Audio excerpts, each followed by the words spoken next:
পার্কে রোজ কোনো না কোনো ইভেন্ট চলে।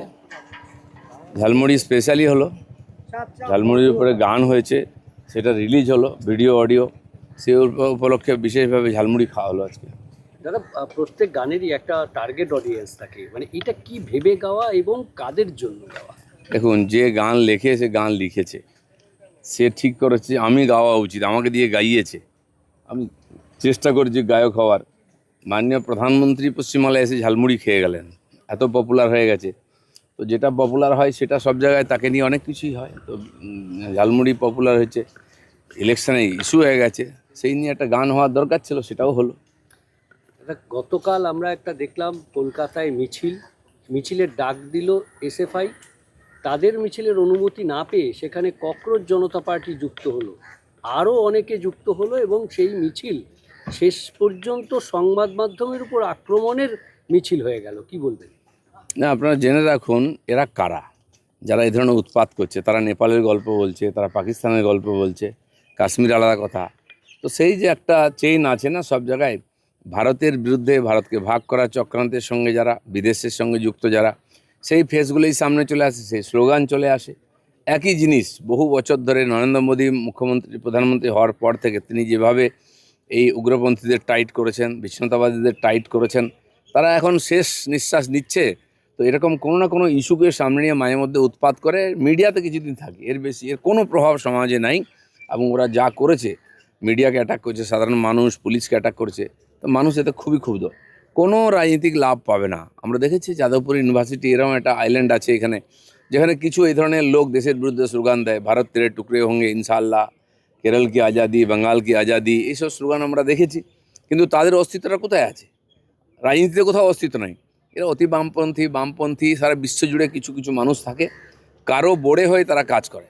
এখানেও তাই হচ্ছে, গণতন্ত্রের পরিবেশ আছে, তাই লাফালাফি করে ওটা নাম কেনা হচ্ছে। গতকালের এই আন্দোলনে অতিবাম যোগ বা আরবান নকশালদের কতটা ভূমিকা রয়েছে?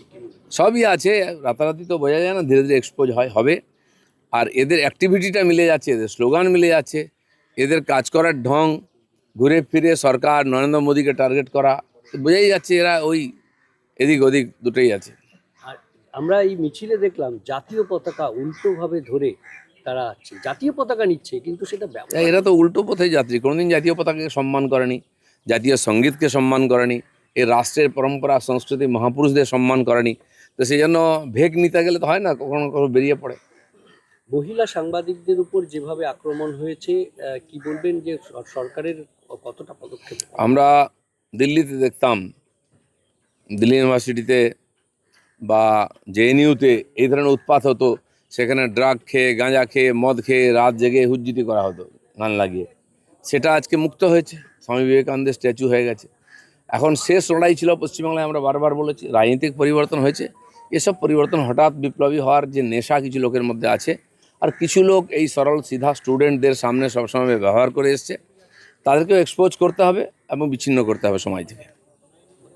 এর সঙ্গে কোনো জঙ্গি যোগ দেখতে পাচ্ছেন? এদের ব্যবহারে তো জঙ্গিপনা দেখতে পাচ্ছি, আর জঙ্গি যোগ আছে কিনা সেটা পরবর্তীকালে বোঝা যাবে। কালকে মাননীয় মুখ্যমন্ত্রী এদের সঙ্গে দেখা করতে গেলেন এবং বললেন যে প্রত্যেকের শাস্তি হবে। দেখুন, দিল্লিতেও বলুন, কলকাতায়, ভারতবর্ষে আজকে যে সত্যি সত্যি গণতান্ত্রিক পরিবেশ আছে, গণতন্ত্র প্রতিষ্ঠিত হয়েছে, এটা এদের অ্যাটিটিউড দেখে বোঝা যাচ্ছে। দিল্লিতে আপনারা দেখছেন সপ্তাহখানেক ধরে যে উৎপাত চলছে, পুলিশকে মারা হচ্ছে, পুলিশ যথেষ্ট সংযম দেখিয়ে, সরকার খুব ঠান্ডা মাথায় ছাত্র হিসাবে ট্রিট করে এদের সঙ্গে মন্ত্রী নিজে এসে কথা বলছেন, অনশন ভাঙাচ্ছেন। এখানেও মুখ্যমন্ত্রী সংযমের সঙ্গে বলেছেন, পুলিশ পারমিশন দিয়েছে। কিন্তু সবার মনে রাখা উচিত যে সবার একটা সীমা আছে, সীমা পার হয়ে গেলে তখন কেউ সীমার মধ্যে থাকবে না। গতকাল এসএফআই এর মিছিল, আজকে তৃণমূল পথে নামছে। এটা তো এখন বিধানসভার মধ্যে দেখা যাচ্ছে, আসল তৃণমূল নকল তৃণমূল, কোনটা আসল দুলালের তাল মিছরি বোঝা যাচ্ছে না। যিনি প্রতিষ্ঠাতা তিনি বলছেন আমি আসল দুলালের তাল মিছরি, আসল তৃণমূল জিন্দাবাদ। কি দুর্দশা! আসল, আরে তৃণমূলটাই আসল ছিল না, চারদিক থেকে নিয়ে আসে। আর কাহিঁকে ইঁট কাহিঁকে রোড়া, ভানুমতি নেকুন বা জোড়া, সেই হিন্দিতে যে কথা আছে সেটাই ছিল। আর যে যেখানকার সেখানে ফিরে গেছে।